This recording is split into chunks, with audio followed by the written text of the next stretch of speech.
NTR biopic. NTR biopic గురించి ప్రస్తుతం అందరూ మాట్లాడుకుంటున్నారు. మామూలుగా ఒక సినిమాలో ఇద్దరు ముగ్గురు స్టార్స్ ఉంటే దాన్ని మల్టీ స్టార్ అని అంటారు. కానీ ఇందులో ఎక్కడ చూసినా స్టార్లే. మిలియన్ స్టారర్ మూవీ అని చెప్పాల్సి వస్తుందేమో. మనం పాత్రలు, లేకపోతే ఆ డైరెక్షన్ చూసినా, లేకపోతే ఆ ఆర్ఆర్ చూసినా, మ్యూజిక్ డైరెక్షన్ కీరవాణి గారు, తర్వాత డైరెక్షన్ వచ్చేసి మనకు తెలుసు క్రిష్ జాగర్లమూడి, ప్రొడక్షన్ ఎన్బికే నందమూరి బాలకృష్ణ చేశారు, అండ్ డైలాగ్ బుర్రా సాయి మాధవ్ ఇచ్చారు, సినిమాటోగ్రఫీ రామకృష్ణ. ఇక పాత్రల పరంగా చూసుకుంటే బసవ తారకం పాత్ర విద్యాబాలన్ చేశారు, శ్రీదేవి పాత్ర రకుల్ ప్రీత్ సింగ్ చేశారు, జమున పాత్ర శ్రేయ శరణ్ చేశారు, చంద్రబాబు పాత్ర మన రానా చేశారు. అలాగే చూసుకుంటే ఏఎన్ఆర్ పాత్ర సుమంత్ చేశారు, ఎన్టీఆర్ పాత్ర బాలకృష్ణ చేశారు. ఇలా కుప్పలు తెప్పల పాత్రలు మనకు కనిపిస్తున్నాయి. Part 1, part 2. పార్ట్ 1 ఎన్టీఆర్ కథానాయకుడుగా నిన్న రిలీజ్ అయింది, అండ్ పార్ట్ 2 వచ్చేసి ఫిబ్రవరి 7వ తారీఖున రిలీజ్కి సిద్ధంగా ఉంది. మహానాయకుడు అంటూ ఆయన పొలిటికల్ జర్నీని తెర మీద చూడబోతున్నాం. మనకు తెలుసు మహానటి అనే సినిమా అనే ఒక బయోపిక్ ఎంత సంచలనం సృష్టించిందో, ఎంత సెన్సేషన్ క్రియేట్ చేసిందో. అదేవిధంగా ఇప్పుడు ఓవర్సీస్లోనే కాకుండా మన ఇండియాలో కూడా కలెక్షన్లు కొల్లగొడుతుంది ఎన్టీఆర్ బయోపిక్. ఒక రకంగా చెప్పాలంటే ఎన్టీఆర్ బయోపిక్ మానియా ప్రస్తుతం నడుస్తుంది. దీని గురించి జమున గారు ఏమనుకుంటున్నారు? ఎన్టీఆర్ గారితో కలిసి ఎన్నో సినిమాల్లో నటించారు, స్క్రీన్ షేర్ చేసుకున్నారు. The senior most veteran actress Jamuna గారు with me in my exclusive show and controversy Shweta Reddy only and Bhavani HD.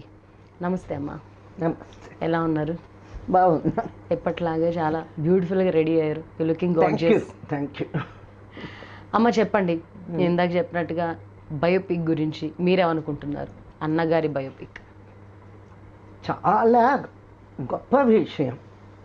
ఎందుకంటే ఈ రోజుల్లో కన్నా తల్లిదండ్రుల్ని మర్చిపోయే దుస్థితిలో సమాజం ఉంది.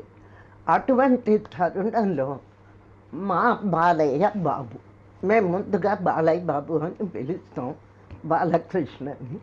ఎందుకంటే చిన్నప్పటి నుంచి చూసి మా కళ్ళ ముందు వాడు ఇంత ఇవ్వటు ఇంత అన్నట్లు ఇంత వాడయ్యాడు. సో బాలయ్య బాబు సినిమా రంగంలో, రాజకీయ రంగంలో ఒక చరిత్రను సృష్టించినటువంటి మహానటుడు. ఎన్టీ రామారావు గారి సుపుత్రుడు అని అంట. ఎందుకంటే పుత్రులు అందరికీ పుడతారు, సుపుత్రుడు పుట్టడం అనేది అది రామారావు గారు చేసుకున్న పుణ్యం, ఆ దంపతులు చేసుకున్న పుణ్యం. మరి మా బాలయ్య బాబు అటువంటి మహానటుడి మీద, అటువంటి మహానాయకుడి మీద తండ్రి గారి పట్ల ఉన్న భక్తి, వినయం, ప్రేమ, వాటిని అన్నిటినీ దృష్టిలో పెట్టుకొని నా తండ్రి నాకు ఇంతటి ఉన్నతమైన జన్మనిచ్చారు. ఆ దంపతులు మా అమ్మ నాన్న ఆశీస్సులతో నేను ఇంత గొప్ప నటుడిని అయ్యాను, ప్రొడ్యూసర్ని అయ్యాను, పొలిటికల్ నాయకుడిని అయ్యాను. ఇవన్నీ నా తల్లిదండ్రుల ఆశీస్సులు అనేటువంటి ప్రేమతో, గౌరవంతో, విశ్వాసంతో. మరి ఎన్టీ రామారావు గారు లాంటి మహానటుడి పైన అద్భుతంగా ఆయన జీవిత చరిత్ర తెరకెక్కించడంలో చాలా గొప్ప విశేషం. ఈ బయోపిక్ మూలంగా నేనేమనుకుంటున్నానంటే, తల్లిదండ్రుల పట్ల బిడ్డలు ఎలా విశ్వాసంగా ఉండాలి, వారిని ఎలా గౌరవించాలి అనేది మా బాలయ్య బాబు చూపిస్తున్నారు. చాలా ఆదర్శవంతుడైనటువంటి కుమారుణ్ణి కన్నారు. అసలు రామారావు గారి పిల్లలందరూ కూడా చాలా క్రమశిక్షణ, పెద్దల పట్ల గౌరవం.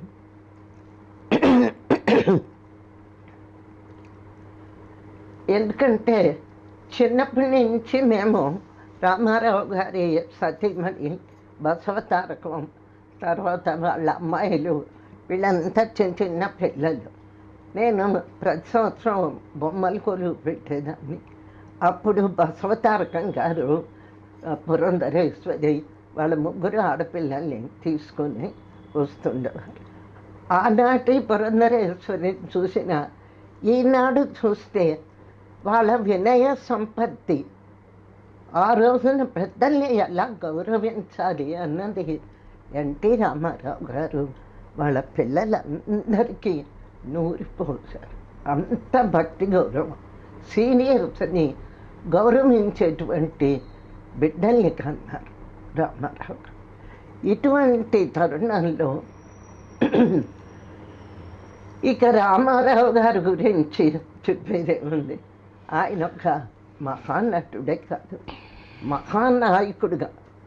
ఎందుకంటే ఆ రోజున రాజకీయ ప్రపంచంలో మరి ఒక పార్టీని కేవలం 9 నెలల్లో వాషౌట్ చేసేసి తెలుగుదేశం పార్టీని పెట్టి అధికారంలోకి వచ్చి తను ఇచ్చినటువంటి ఇంచుమించు అన్ని వాగ్దానాలు కూడా నెరవేర్చినటువంటి ఏకైక మహానాయకుడు. అమ్మ, ఇప్పుడు ఎన్టీఆర్ బయోపిక్ సినిమా ఇప్పుడైతే మొదలు పెడుతున్నారు, క్రిష్ ప్రాజెక్ట్ చేపడుతున్నారు అని తెలిసిందో అప్పటి నుంచి కొన్ని కాంట్రవర్సీస్ కూడా దీని చుట్టూ తిరిగాయి. అది నాదెండ్ల భాస్కర్ రావు గారు కామెంట్ కానివ్వచ్చు, లేకపోతే ఇప్పుడు రామ్ గోపాల్ వర్మ, దర్శకుడు రామ్ గోపాల్ వర్మ లక్ష్మీస్ ఎన్టీఆర్ అని చెప్పేసి లక్ష్మీ పార్వతి చుట్టూ తిరిగిన చాప్టర్ని జనవరి 24న తెరకెక్కించబోతున్నారు. ఈ మాటలన్నీ వింటుంటే మెల్లమెల్లగా ఎన్టీ రామారావు గారుకున్న ఇమేజ్ని తగ్గించే విధంగా కొంతమంది కామెంట్స్ చేస్తున్నారు. పిల్లలు లాస్ట్ మూమెంట్లో పట్టించుకోలేదని, అందుకే లక్ష్మీ పార్వతి గారిని పెళ్లి చేసుకున్నారని, ఇలాంటి కామెంట్స్ విన్నప్పుడు మీకు ఏమనిపిస్తుంది? అది చాలా బాధాకరమైనటువంటి కామెంట్స్. అంటే పూర్తిగా చరిత్ర, వాళ్ళ కుటుంబం గురించి, చరిత్ర గురించి తెలియని వాళ్ళు ఏవేవో పట్టించుకోలేదు. పట్టించుకోకపోతే ఇవాళ వాళ్ళు ఇంత పెద్దవాళ్ళు ఎలా అవుతారు? ఇవన్నీ లేనిపోయిన రూమర్స్ అని అనిపిస్తుంది. పిల్లలు ఆయన్ని లాస్ట్ మూమెంట్లో పట్టించుకోలేదు, లోన్లీనెస్ వల్లే ఆయన లక్ష్మీ పార్వతి పెళ్లి చేసుకున్నారు. అట్లా ఏం లేదు, పట్టించుకోకుండా ఎందుకు ఉంటారు? బాగానే పట్టించుకున్నారు. కాకపోతే అదొక ఫేజ్. రామారావు గారికి ఒక ఆయనలో ఒక గొప్ప విశేషం ఏమిటి అంటే, విద్వత్ ప్రవీణులు ఎవరైతే ఉంటారో, విద్వాంసుల్ని చూసినా, పండితుల్ని చూసినా ఆయన అంత గౌరవిస్తారు. అట్లాగే లక్ష్మీ పార్వతి గారిలో ఉండేటువంటి టాలెంట్ చూసి ఆయన, ఆవిడ కథాకాలక్షేపమే కాకుండా మంచి ఆరేటరు, పుస్తక రచనలు చేశారు. ఆమెని విద్వత్తు చూసి ఆమెకు చేరువయ్యారు అని నా అభిప్రాయం. అంతేగాని పట్టించుకోపోడు, బిడ్డలు పట్టించుకోకుండా ఎందుకు ఉంటారు?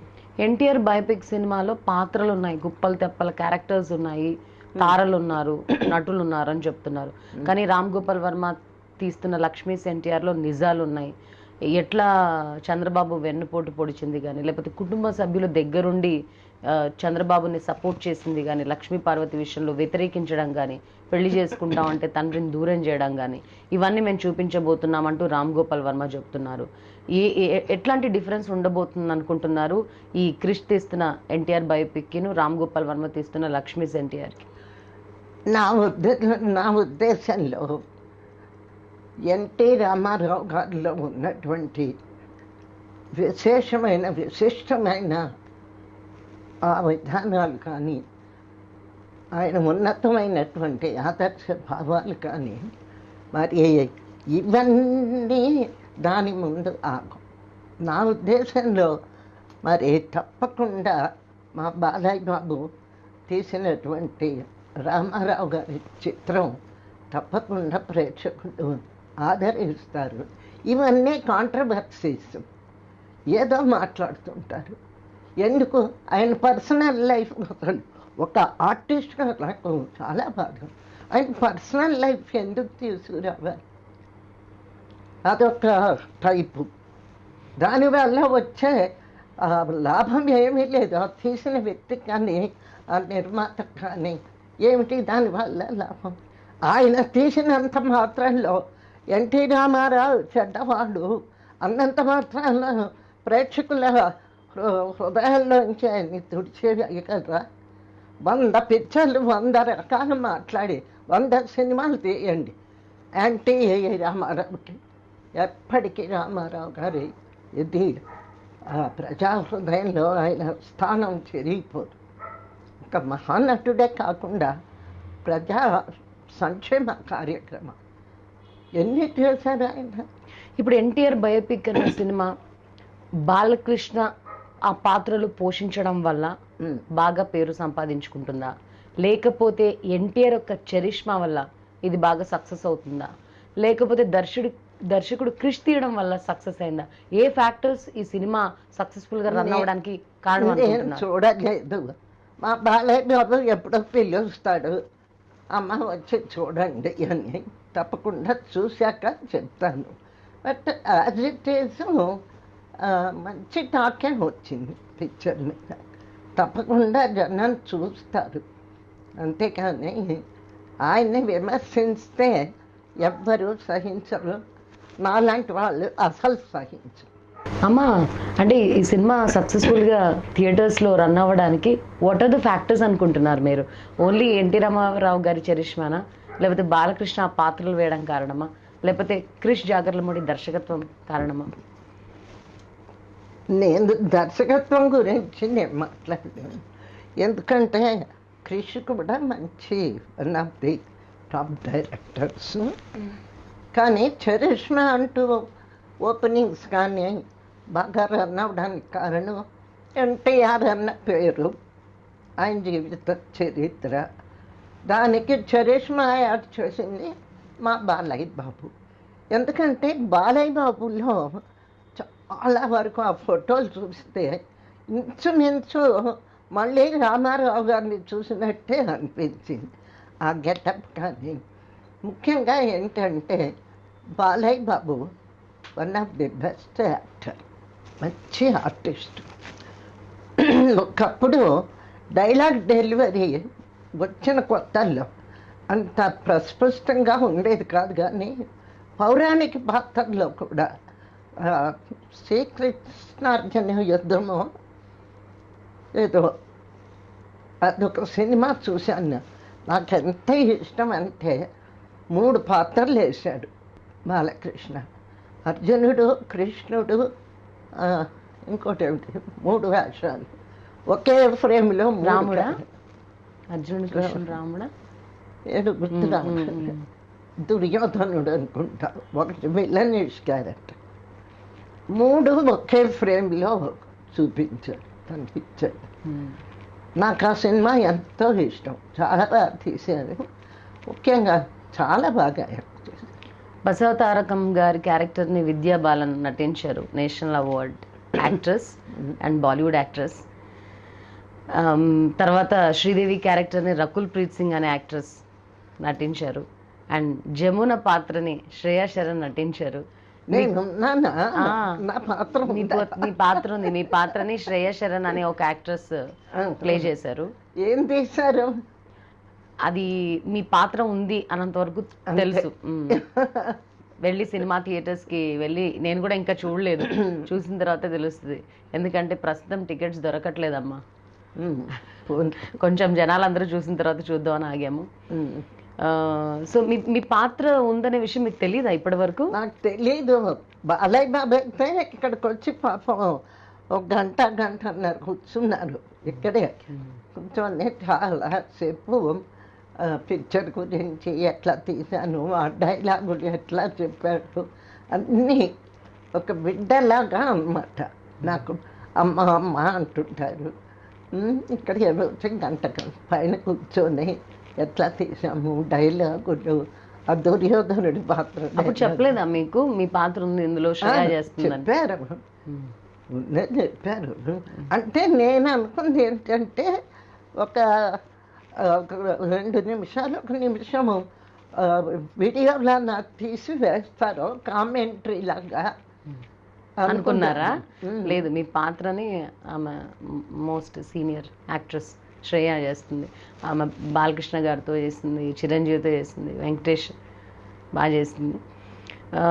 ఈ అది తెలియదు మొత్తానికి, మరి వేసినట్టుంది నా పాత్ర కూడా. మొన్న గీతాంజలి గారు కూడా ఇంటర్వ్యూలో గుర్తు చేసుకున్నారు మీ గురించి. అండ్ ఆడియో ఫంక్షన్లో బాలయ్య గారు మీరు ఏదో చెప్పబోతుంటే మీ నోరు మూసేశారు కదా. జనాలకంతా they are so excited to know about what she was gonna tell about Balayya అని చెప్పేసి, ఏం చెప్పబోతున్నారు జమున గారు అని చెప్పేసి. దాని గురించి సరదాగా మీరు మాట్లాడుతుంటే ఆయన పొగుడుతుంటే ఇంకా ఎక్కువ పొగడేస్తారేమో అని చెప్పేసి బాలయ్య నోరు మూసారు కదా ఇలా. అయితే అందరూ అనుకుంటున్నారు ఏం చెప్పబోతున్నారు ఆవిడ అని చెప్పేసి. ఏం చెప్పాలనుకున్నారు? ఏం చెప్పినండి, బాలయ్య బాబు గురించి 4 మంచి మాటలు మాకు చిన్నప్పటి నుంచి ఆయనలో ఉన్న సుగుణాలే కదా, అదే చెప్తున్నా. అతనికి పొగడతలు అంత ఇష్టం నచ్చము. అంటే నా ముందు ఒక చిన్న పిల్లవాడుగా చాలమ్మా చాలమ్మా చాలమ్మా అంటూనే ఉన్నా. ఆఖరికి ఇంకా ఎక్కడ పొగడేస్తానో అని నోరు మూసాడు. మీ జనరేషన్ సినిమాలు బయోపిక్లాగా మారి తెర మీద చూస్తున్నారు కదా, మీకు ఎలా అనిపిస్తుంది? మన సావిత్రి గారిది, ఎన్టీఆర్, అండ్ నెక్స్ట్ జయలలిత గారి బయోపిక్ కూడా రాబోతుంది, నిత్య మీనన్ యాజ్ లీడ్ రోల్. మీకేమన్నా ఎలా అనిపిస్తుంది బయోపిక్లు చూడడం? బయోపిక్ తీయడం అనేది మంచిదే, ఎందుకంటే ఈ తరానికి ఆ తరం ఆర్టిస్టులు ఎట్లా ఉండేవారు ఏమిటి అనేది, వాళ్ళ నిజ జీవితం ఏమిటి అనేది ఖచ్చితంగా తీసి చూపించాలి. కొందరి జీవితాలు ఎట్లా పతనమయ్యాయి అదే చూపించాలి. కొందరి జీవితాలు ఉధృతంగా ఎలా పైకి వెళ్ళాయి అవి కూడా. ఇట్లాంటివి వీలైనంత వరకు 99% నిజాలు జరిగినటువంటి సత్యాలే చూపించాలి. అంతేగాని ఇమాజిన్ చేసుకొని ఎవరో చెప్పింది ఏదో చెప్పింది ఇట్లాంటివి అన్నీ తీస్తే దట్స్ నాట్ ఎట్ ఆల్ ఏం బయోపిక్. నీ ఊహ, నీ ఊహ నువ్వు పెట్టుకున్నావు అంతే. ఎన్టీఆర్ బయోపిక్ ఇప్పటికే చాలా లేట్ అయిపోయింది, ఎప్పుడో రావాల్సింది. మహానటి సావిత్రి సినిమాకు వచ్చిన రెస్పాన్స్ చూసి బాలకృష్ణ ఈ ప్రాజెక్ట్ని స్పీడప్ చేశారు అని. ఎందుకు అయింది అంటారు లేట్? దాని గురించి పట్టించుకున్న వాళ్ళు లేకనా? అది నేనేం చెప్పలేను. అంటే టైం రావాలి కదా, థాట్ రావాలి, టైం రావాలి. అంటే మహానటి సావిత్రి క్లిక్ అయిన తర్వాత స్పీడ్ అయింది అనుకుంటున్నారా? అదే. మీరు ఆడియో ఫంక్షన్ అటెండ్ అయ్యారు కదా, ఎట్లా ఉండింది రెస్పాన్స్? మీతో పాటు గీతాంజలి గారు వచ్చారు, మీ ఎరాలో ఉన్న యాక్టర్స్ ఉన్నారు, అండ్ ఎప్పుడు మీరు దేనికి అటెండ్ అయినా మీరు ఇద్దరు ఎక్కువగా కనిపిస్తూ ఉంటారు. పాపం తనకి నేనంటే చాలా గౌరవం, ప్రేమ, భయము, భక్తి సమస్తం ఉన్నాయి. ఎక్కడికి వెళ్ళినా జాటకవులాగా వెళ్తుంటాం. నా చెయ్యి తను, తన చెయ్యి కుట్టుకుంటూ నడుచుకుంటూ వెళ్తుంటాం అన్నమాట. మంచి పిల్ల పాప. మొదటి నుంచి పెద్దలు అంటే చాలా అభిమానం. ముఖ్యంగా నేనంటే చాలా గౌరవం. ఎప్పుడు రోజు మాట్లాడాలి. ఒకసారి అక్కయ్య గారు నమస్కారం అంటుంది పొద్దున్నే. తను చేయకపోయినా నాకు తోచదు, నేను చేస్తుంటా. ఏం గీత ఎలా ఉన్నావు, ఏం చేస్తున్నావు అని. మంచి మనని ప్రేమగా గౌరవించేటప్పుడు మనం కూడా వాళ్ళని బిడ్డలా చూసుకోవాలి. మంచి బిడ్డ. అండ్ లక్ష్మీ పార్వతి గారితో మీరు మాట్లాడారమ్మా? మీకు కమ్యూనికేషన్ ఉందా ఆవిడతోటి? అయ్యో చాలా సభల్లో కలిసాం కదా, ఇప్పుడు కలుస్తుంటాం. ఒకసారి ఇప్పుడు లంచ్ కూడా పిలిచారు, వెళ్ళాం. అంటే నాదెండ్ల భాస్కర్ రావు గారు కొన్ని విషయాలు చెప్పారు. ఎన్టీఆర్ గారికి బాగాలేని టైంలో తను చూసుకునే విధానం కానీ, లేకపోతే అన్నం తినిపించడం కానీ, టైంకి ఫుడ్ రెడీ చేయడం కానీ, అంటే అంత ఏజ్ గ్యాప్ ఉన్నా కూడా ఒక దేవుళ్ళ ఎన్టీ రామారావు గారిని ఈవిడ పూజించడం కానీ ఇవన్నీ నిజంగా లక్ష్మీ పార్వతి తప్ప ఇంకెవరు చేసుండరు అని ఆయన చెప్పారు. వాళ్ళిద్దరిని చాలా క్లోజ్డ్గా మీరు చూశారు కదా అప్పటి నుంచే. నేను ఇద్దరిని కలిపి ఎప్పుడు చూడలేదు, క్షమించాలి. అంటే సభల్లో అన్నారు కదా ఎన్టీఆర్ గారితో పాటు ఈవిడ ఉండేవాళ్ళు కదా. అంటే ఆమెను ఎప్పుడూ చూస్తూనే ఉంటాం సభల్లో. మంచి వక్త, మంచి నాలెడ్జ్ ఉన్నప్పుడు. ఇద్దరు అంటే రామారావు గారిని కలిపి ఎప్పుడు చూడలేదు.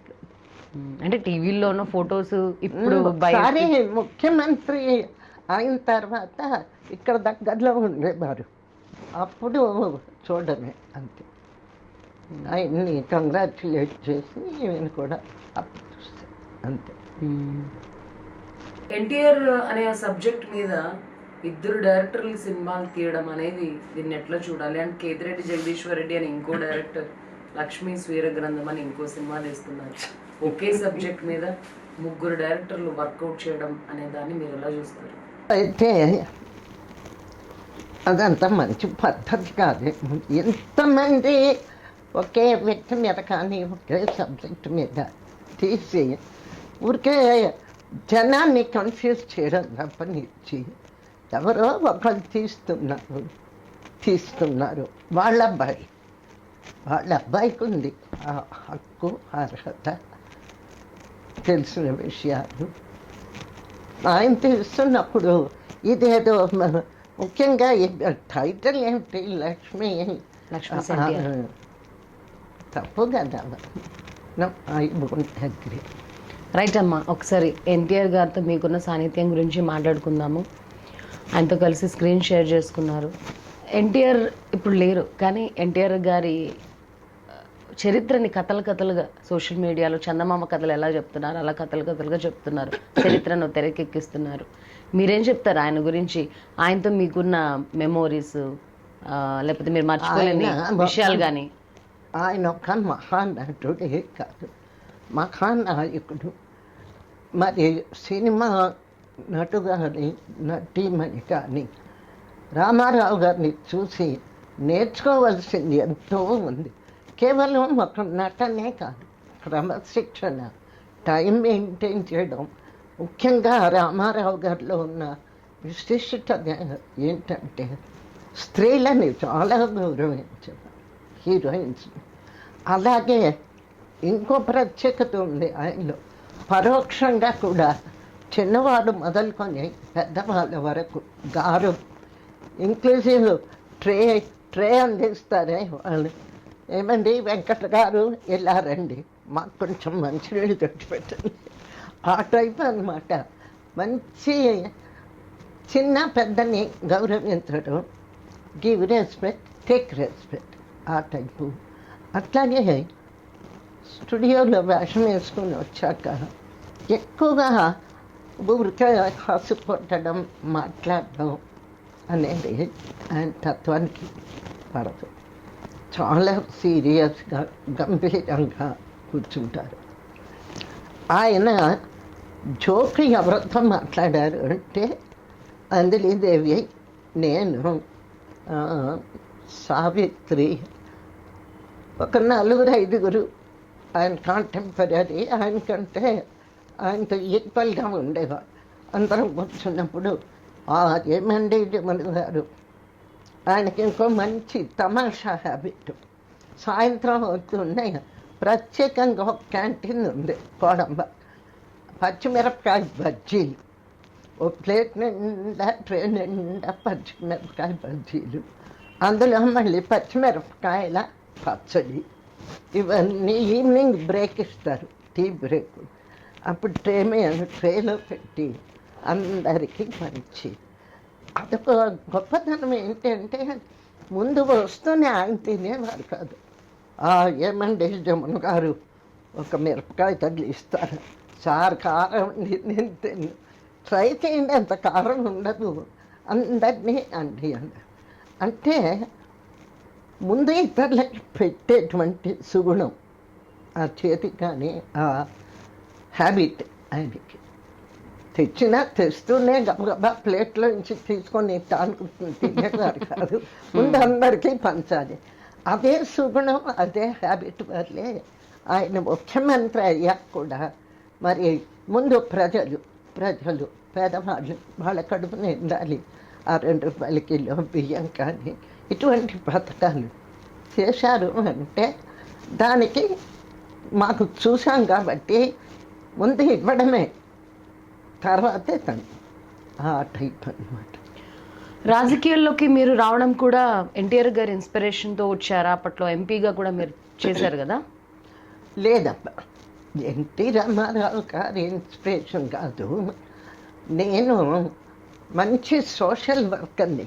ఇక్కడికి వచ్చాక ఇదిగో ఇప్పుడే చూశారు కదా జమునానగర్ తోలుబొమ్మల కళాకారులు, ఆంధ్రప్రదేశ్ అంతా తిరిగి ఈ నిరుపేద కళాకారులంతా ఒక చోట చేర్చి వాళ్ళకి ఇళ్ళ పట్టాలు, ఇళ్ళు కట్టించడం, వాళ్ళ పపెట్రీ ఆ తోలుబొమ్మలు తయారు చేయడానికి గవర్నమెంట్ నుంచి అంజయ్ గారు, భట్టం శ్రీరాముడు గారు వాళ్ళ చేత గవర్నమెంట్కి చాలా గవర్నమెంట్ నుంచి చేశారు. సో ఈ యాక్టివిటీస్ చూసి అంజయ్ గారు రాజకీయాల్లోకి రమ్మన్నారు ముఖ్యమంత్రి. నేను చెప్పాను, సార్ నాకు వద్దండి. కానీ ఈ యాక్టివిటీస్ చూసిన తర్వాత అప్పుడు 89లో తెలుగుదేశం వచ్చేసింది, 86 తెలుగుదేశం వచ్చింది, కాంగ్రెస్ పోయింది, రీకాన్స్టిట్యూట్ చేస్తున్నారు. అప్పుడు రాజశేఖర్ రెడ్డి గారు ప్రెసిడెంట్. అప్పుడు ఎగ్జిక్యూటివ్ కమిటీ వేస్తున్నప్పుడు కోన ప్రభాకర్ రావు గారిని ఇందిరాగాంధీ అడిగారట, మనకు కూడా కాంగ్రెస్ పార్టీలో ఒక సినిమా చరిష్మా కావాలి, ఎవరు బాగుంటారు ఇండస్ట్రీలో. కోన గారు కూడా ప్రొడ్యూసరు, డైరెక్టరు, ఆర్టిస్ట్, పేరు విన్నాను. సో ఆయన ఏం చేశాడు, పుట్టుకని నా పేరు చెప్పాడు. అక్కడ మంచి డైనమిక్ లేడీ ఉంది జమున అని నా పేరు. So oh Jamuna I know her అన్న. ఇందిరాగాంధీకి తెలుసు మా పిక్చర్లన్నీ నేషనల్ అవార్డుకి వెళ్తాయి కదా, అప్పుడు ఈచ్ టైము మా అందరికీ టీ ఇస్తారు అంటే. సో టీ పార్టీలో ప్రైమ్ మినిస్టర్ ఇచ్చిన టీ పార్టీలో మేము కలుస్తాం. గుర్తుపెట్టుకున్నాం మరి ఆ తల్లి, అందుకే మరి డైనమిక్ ప్రైమ్ మినిస్టర్ ఆవిడంటే నాకు చాలా ఇష్టం. సో ఎప్పుడైతే నా పేరు చెప్తున్నారు she collected, oh very good అని ఆ పొత్తేదారు తామను వాళ్ళ చేత ఫోన్ చేయించి ఎగ్జిక్యూటివ్ కమిటీలో వేస్తామని చెప్పండి అని చెప్పి. మీరు కాంగ్రెస్ పార్టీలో చేరుతున్న టైంలో ఎన్టీఆర్ గారితో మాట్లాడారా? లేదు. ఎందుకంటే ఆల్రెడీ ఆయన టీడీపీ పెట్టారు, ఎవరైనా సినిమాలు రావాలంటే ఆ పార్టీ వైపు మొగ్గు చూపుతారు, తనతో కలిసి మీరు పనిచేశారు కదా, అలా అనుకుంటారు కదా, ఆ పార్టీ కాకుండా కాంగ్రెస్కి ఎందుకు వెళ్ళారు? పిలిచారు, ఇందిరాగాంధీకి పిలిచారు. కానీ ఒక్కటి, ఎన్టీ రామారావు గారు ముఖ్యమంత్రి అయ్యాక వాళ్ళ ఇంటికి నేను మా వారు తెల్లవారుజాము 4 గంటలకి వెళ్ళి బొక్క ఇచ్చి కంగ్రాచులేట్ చేసి అప్పుడు అడిగారు, ఏం సార్ మీరు ఇంత పార్టీ పెట్టి ముఖ్యమంత్రి అయి కూర్చున్నారే, మేమంతా ఏమైపోయాము, మీ అభిమానులం కదా, మా సర్వీస్ ఎందుకు తీసుకోలేదు మీరు అని అడిగారు. నవ్వి, కొన్ని కారణాలు ఉన్నాయి గారు. What might be the reasons అనుకుంటున్నారు? కారణాలు ఏమై ఉండొచ్చు అనుకుంటున్నారు మీరు? అంటే నా ఇమాజినేషన్లో అప్పటికి ఈమె ప్రైమ్ మినిస్టర్ కదా, సో ఆ పార్టీలోకి వెళ్తే మా మీద ఏదైనా కక్ష సాధింపులాగా చేస్తారని ఆయన అనుకుంటున్నారు. అక్కడ కూడా మీ సేఫ్టీ గురించి చూశారు, ఏమన్నా ఇబ్బందులు పెడతారేమో సెంట్రల్ గవర్నమెంట్. ఇందిరాగాంధీ గారి దగ్గర నుంచే కదా టీడీపీ పుట్టింది. తెలుగుళ్ళని తక్కువగా చూస్తున్నారు, రాజీవ్ గాంధీ అంజయ్ గారిని తిట్టడం కానీ, these are the reasons. Okay, and ఇప్పుడు తరం నటుల గురించి మాట్లాడుకుందామమ్మా. ఈ సినిమాలు చూస్తుంటారా మీరు? ఇప్పుడు వచ్చే మూవీస్ చూస్తుంటారా? ఎందుకు ఫేస్ అలా పెట్టేశారు ఈ తరం అనగానే? చూడనమ్మా, చూడకుండా ఏం చెప్తాను. ఒక్క విశ్వనాథ్ వెరీ రేర్గా మంచి పిక్చర్లు, ఎక్కువగా విశ్వనాథ్ పిక్చర్లు అయితే చూస్తాను. విశ్వనాథ్ గారి జమానా కూడా అయిపోయింది కదా ఇప్పుడు అంతా. క్రిష్, జాగర్లమూడి, త్రివిక్రమ్ శ్రీనివాస్, రాజమౌళి. బాహుబలి చూసారా?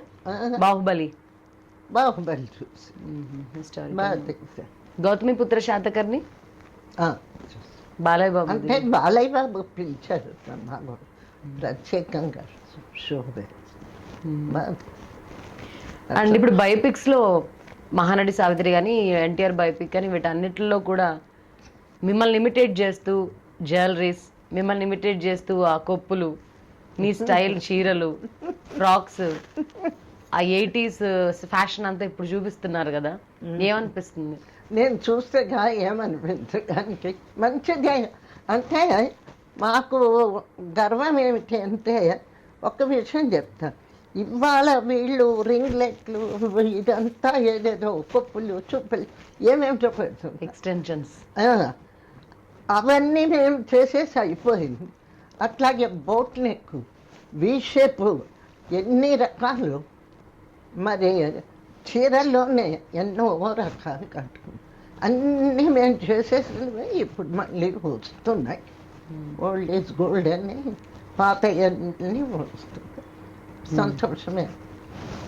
అలాగే మా యాక్టింగ్ కూడా వాళ్ళు ఫాలో అయితే మాకుండేటువంటి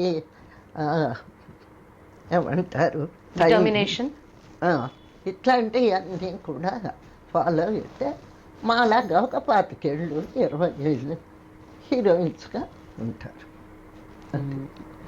కానీ దురదృష్టం రోజుకో హీరోయిన్ వస్తుంది. అస్సలు తెలీదమ్మా ఎవరు వస్తున్నారు, పేర్లు కూడా తెలీదా? తెలీదు. మల్టీప్లెక్స్ కి వెళ్ళరు అసలు? థియేటర్స్ కాదు కదా ఇప్పుడు మల్టీప్లెక్స్ వచ్చాయి. ఓకే. మీ హిందీ పిక్చర్ ముందు తెలుగు పెడతాను, తెలుగు ఛానల్స్ అన్నీ చూస్తా. ఏటో ఆ మొక్కలు ఏమిటో, ఆ కథలు ఏమిటో, ఆ కుప్పి గంతులు ఏమిటో అయోమయమైపోయి ఒక 10 నిమిషాల తర్వాత టక్కున్న దీనికి వెళ్ళిపోతా హిందీ. ఫస్ట్ 7 o'clock అన్ని ఛానల్ తెలుగు చూస్తా.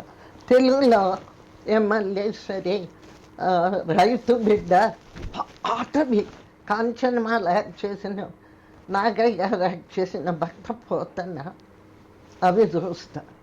అప్పుడు అవి చూసినప్పుడు ఏంటి వీళ్ళు ఇవాళ ఏదో పెద్ద గొప్ప అనుకుంటారు, 70 ఏళ్ళ కిందటే మన వాళ్ళు తీశారు ఈ టెక్నిక్ కానీ యాక్టింగ్ కానీ. ఎంతో నిన్న సాయంత్రం ఎవరిదా ఏం తెలుగు పిక్చరు ఆర్టిస్టు ఎంత నాదే అనుకుంటా, ఎంత గుణసుందరి కథ. నా చిన్నప్పుడు 10 ఏళ్ళప్పుడు చూసా. దాంట్లో శివరావు అనే comedy artist, most ugliest fellow, top comedy. అతను ఒక డాన్స్ చేస్తాడు, శ్రీరంగిణి చిత్తాళ్ళం వేసామి అంటే ఏమి ఫాస్ట్. ఇవాళ ఫాస్ట్ మూమెంట్ అనుకుంటున్నారే, అదే అప్పుడు చేశారు 70 ఏళ్ళకి. అది గొప్పతనం అన్నట్టు. అందుకని ఇప్పుడు సినిమాలు చూస్తే ఆ సినిమాలే బాగున్నాయి అనిపిస్తుంది. మరీ 35, 36 పుట్టకముందు కొన్ని ఉన్నాయి ఆ పాత పిక్చర్, కొద్దిగా లాగి డైలాగ్ చెప్పడం.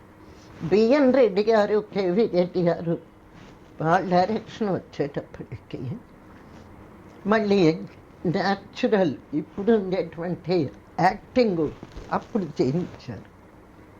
అదే ఈ గుణసుందరి కథ ఎవరి ఫ్రేమ్ కేవీ రెడ్డి గారు డైరెక్షన్, శివరావు యాక్ట్ చేస్తుంటే ఇప్పుడు చేసిన కమెడియన్ కంటే చేసిన అంత గొప్పగా చేసింది. Ugliest face. యాక్టర్స్ ఎంతో మంది ఉన్నారు సినిమా ఇండస్ట్రీకి పరిచయం అయ్యారు, మీరు కానీ సావిత్రి గారు కానీ. శ్రీదేవి, జయప్రద, వాణిశ్రీ గారు. కానీ Jamuna is one of the most toughest characters and we can't deal with her very easily అనే ఒక బ్రాండ్ మీరు సొంతం చేసుకోగలిగారు. Most serious and aggressive person అని. అది ఎలా వచ్చింది మీకు? చిన్నప్పటి నుంచే ఉందా, లేకపోతే సినిమా రంగం మిమ్మల్ని అలా మార్చిందా? సినిమా రంగం అంటే నా పెంపకం అలాంటిది. మా అమ్మగారు వెరీ స్ట్రిక్ట్. సినిమాల్లో ఉన్న తర్వాత కుటుంబ బ్యాక్గ్రౌండ్, నాకు మా నాన్నగారు, అమ్మ క్రమశిక్షణ, పెద్దల్ని గౌరవించడం, how to keep character in cinema field also. అది మా అమ్మగారు నాకు నేర్పారు. ఎవ్వరికీ తల ఉంచదు. కొత్త పని సినిమా. ఒక సినిమాలో పుట్టిల్లు అవుతుంది నా ఫస్ట్ పిక్చర్. ఎదురుగా నర్సు స్టూడియోస్లో నర్సు అని చెప్పి ఆయన ఓనర్, స్టూడియో ఓనర్.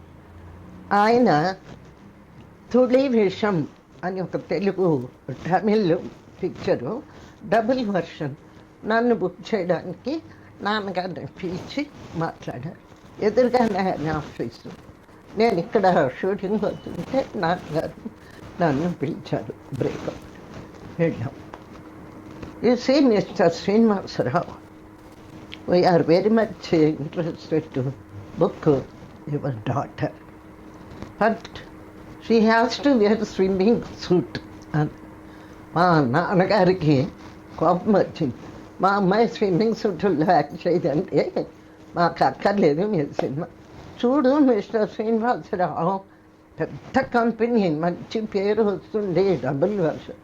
మీరు డబుల్ వర్షన్ కానీ ట్రిపుల్ వర్షన్ కానీ ఎంత డబ్బు ఇచ్చినా మా అమ్మాయి స్విమ్ సూట్ వేయదు, మాకు అక్కర్లేదు అలాంటి వేషం, గుడ్ బై ఆ టైం. సో ఆ ప్రాజెక్ట్ వదులుకున్నారు. ఆ ప్రాజెక్ట్ వదులుకున్నారు. పొద్దున్నే సార్ నాన్న రెమ్యూనరేషన్ ఎంత ఇస్తా అన్నారమ్మా? నాకు పుట్టిల్లికి నెలకి 500 జీతం. అది 12 నెలలు పట్టింది.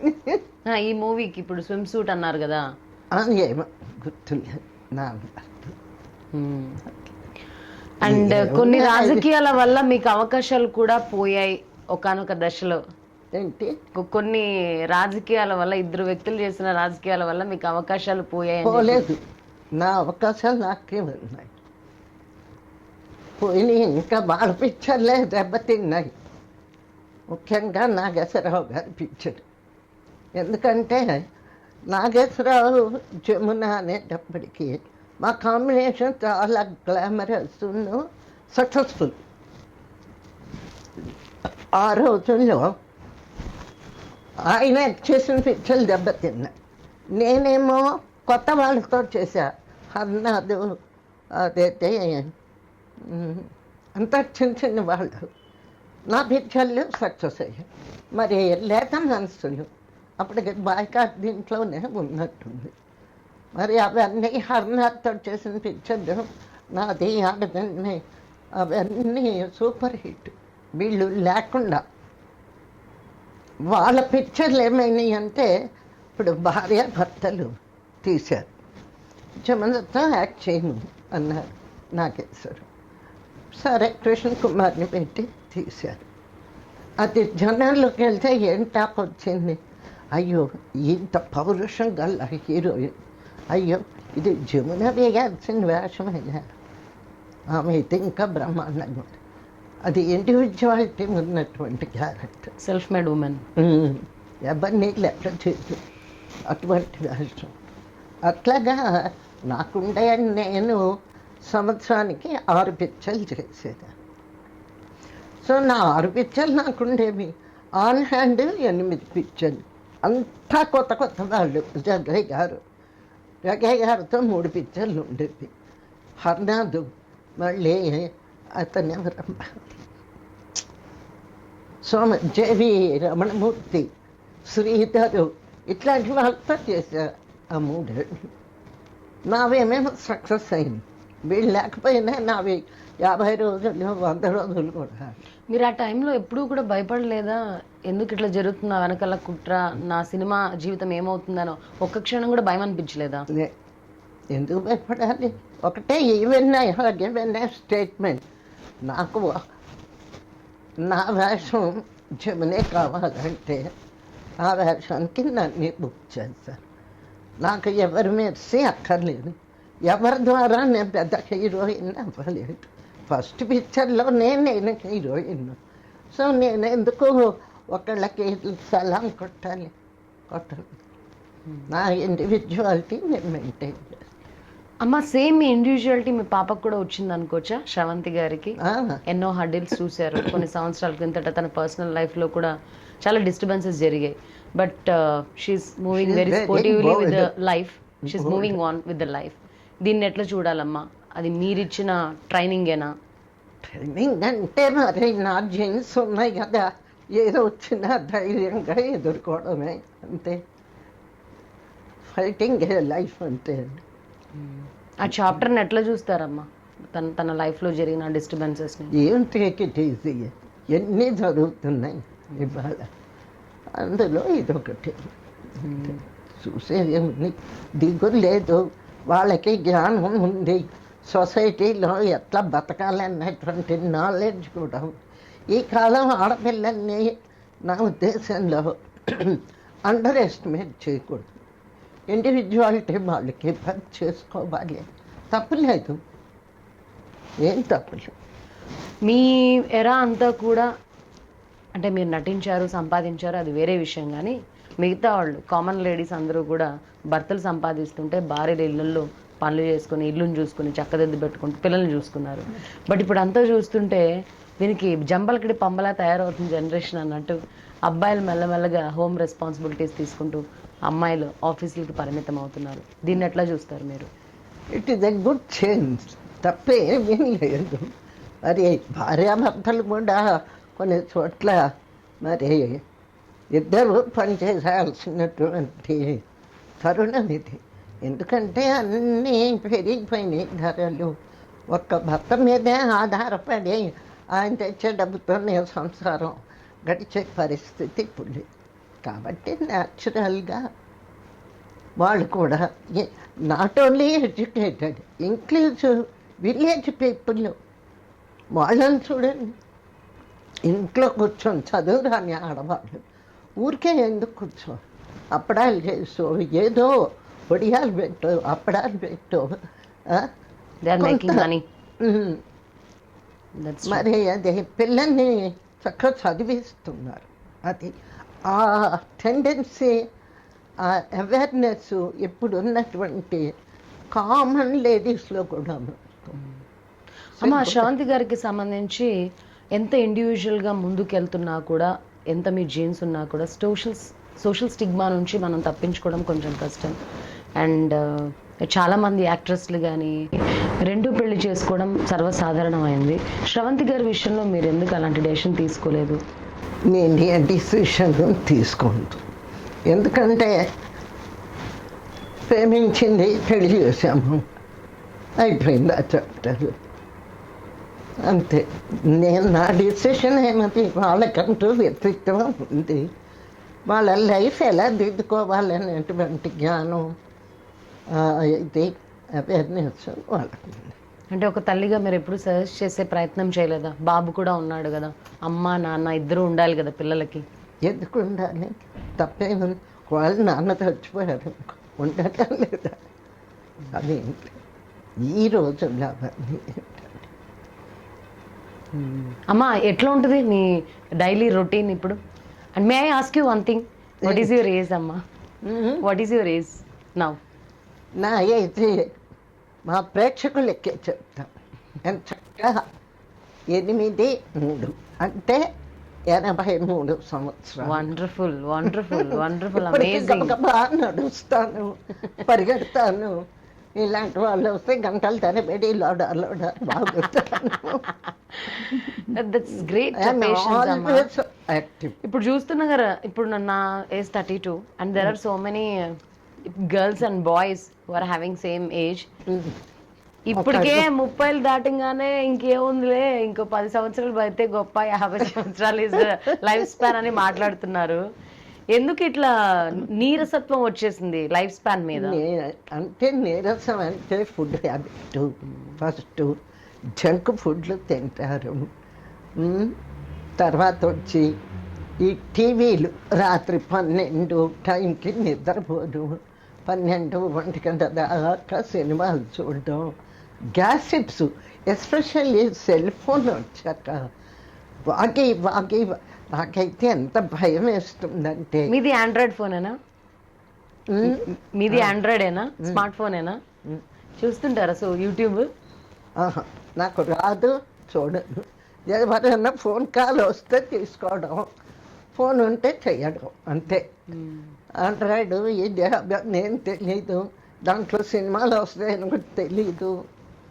ఎక్కడైనా ఫంక్షన్లకు కానీ బయట పోయినా కూడా ఎవరికి వాళ్ళు మొబైల్లో చూసుకుంటూ ఉంటారు కదా, ఏమన్నా యూట్యూబ్ ఏమనిపిస్తూ ఉంటుంది? గుడ్డోళ్ళు అవుతారు. గుడ్డోళ్ళు అవుతారా? ఎంత అదే. ఇప్పుడు లైట్ మధ్య చూస్తే ఇబ్బంది లేదు, ఒక్కోసారి చీకట్లో కూర్చొని ఇట్లా పెట్టుకుంటు ఇట్లా పోవు, అది రేడియేషన్ కళ్ళకి ఎంత బ్యాడ్ ఎఫెక్ట్. అది అంత. మా మనవడు ఐప్యాడ్ కూడా దూరంగా పెట్టుకొని చూడమంట. ఏమిటో ఇవన్నీ, ఐప్యాడ్ ఏమిటో, సెల్ ఏమిటో, సెల్లులో సినిమాలు ఏమిటో. హాయిగా టీవీ పెద్ద స్క్రీన్ పెట్టుకొని చూస్తే హాయిగా కంటికి బాగుంటుంది. బుక్కులు చదవడం కూడా మానేశారు జనాలు. పడుకునేటప్పుడు ముందు మీ టైంలో బుక్కులు చదివి పడుకునేవాళ్ళు, మంచి మంచి కథలు, మాత్రం ఎప్పుడు బుక్ చదవందే, నాకు నిద్ర పట్టదు. ఎప్పుడు తల దగ్గర ఏవో పుస్తకాలు ఉంటాయి, మంచి పుస్తకాలు పెట్టుకుంటాను. Right. Senior most actress, veteran actress, the most beautiful and the gorgeous lady at the age of 83. Also చాలా ఎనర్జెటిక్గా, చాలా వండర్ఫుల్గా తన లైఫ్ని ఇండివిజువల్గా సెల్ఫ్ మేడ్ ఉమెన్ అనే బ్రాండ్ తెచ్చుకొని ముందుకెళ్తున్నారు. ఎవరైనా సరే, ఏ విషయమైనా సరే, I don't care, I simply carry on with my life అని చెప్తున్నారు. పాప విషయంలో కూడా ఎన్నో డిస్టర్బెన్సెస్లు అయినా కూడా అబ్బే అట్లాంటి డిస్టర్బెన్స్లు మేమే పట్టించుకోమని చెప్పి తన జీన్స్ తనలో ఉంటూ తనని కూడా పక్క నుండి ఇప్పటికీ నడిపిస్తున్నారు. 32కి 35కే ఇంక అయిపోయింది జీవితం అని నీరసించిపోతున్న ఈ జనరేషన్కి 83 ఏజ్లో కూడా 16లా పరిగెడుతున్న జమున గారిని చూసి ఇన్స్పైర్ అవ్వాలనే నేను ఆశిస్తున్నాను. బయోపిక్ గురించి చాలా విషయాలు ఆవిడ మనతో షేర్ చేసుకున్నారు. ఈరోజు తారలు ఎట్లా నటిస్తున్నారు, అలాగే మా కాలంలో ఎలా నటించారు, కనీసం ఇప్పుడు ఇట్లాంటి బయోపిక్ సినిమాలు చూసైనా ఈ జనరేషన్ వాళ్ళు మా యాక్టింగ్లు, మా జ్యువెలరీలు, మేము వేసుకున్న డ్రెస్సులు, ఆ స్టైల్ని ఫాలో అవుతారని అనుకుంటున్నాం. ఇప్పుడు నటిస్తున్న తారలు కూడా డ్రెస్సింగ్లు ఫ్యాషన్లే కాదు ఫాలో అవ్వాల్సింది, మా నటన చతురతని కూడా ఫాలో అయితే బాగుంటుంది. అండ్ మా మెమొరీ, డైలాగ్, పేపర్లు చెప్పేవాళ్ళం, అదంతా కష్టపడే తత్వం కూడా వీళ్ళు ఫాలో అయితే చాలా బాగుంటుందని చెప్తున్నారు. ఎన్టీఆర్తో ఆవిడకున్న సాన్నిధ్యాన్ని, ఎన్టీఆర్కి ఉన్న గొప్ప లక్షణాలను కూడా షేర్ చేసుకున్నారు. ఎన్టీఆర్ కథానాయకుడు, మహానాయకుడు, రాముడు, భీముడు, కృష్ణుడు, ఏ అవతారం వేసినా కూడా ఆ అవతారం మన కళ్ళ ముందు సాక్షాత్కరింపజేస్తారు ఎన్టీఆర్. ముఖ్యంగా మహిళల్ని గౌరవించడంలో ఆయన నంబర్ 1. అండ్ ఏదున్నా కూడా తిండికి సంబంధించి టపటపా కకృతి పడి లాక్కునే వాళ్ళు మన చుట్టూ ఉంటారు, కానీ నలుగురికి పెట్టి ఆయన కడుపు చివరిలో నింపుకుంటారు. అట్లాంటి మహానుభావుడి గురించి ఎంతమంది కాంట్రవర్సీస్ చేసినా, ఎంతమంది కాంట్రవర్సీస్ క్రియేట్ చేసినా దేవుడు దయం ఎప్పటికీ అవ్వడు అని చెప్తున్నారు జమున గారు. This is exclusive interview with the most beautiful lady Jamuna Garu on my exclusive show Encounter with Shweta, Radio on and Bhavana HD. Thank you so much for watching our TV. ప్రేక్షకులందరికీ ఈ నూతన సంవత్సరం అన్ని శుభాలు కోరుకుంటూ happy new year, happy Sankranti. Please watch Bhavani HD.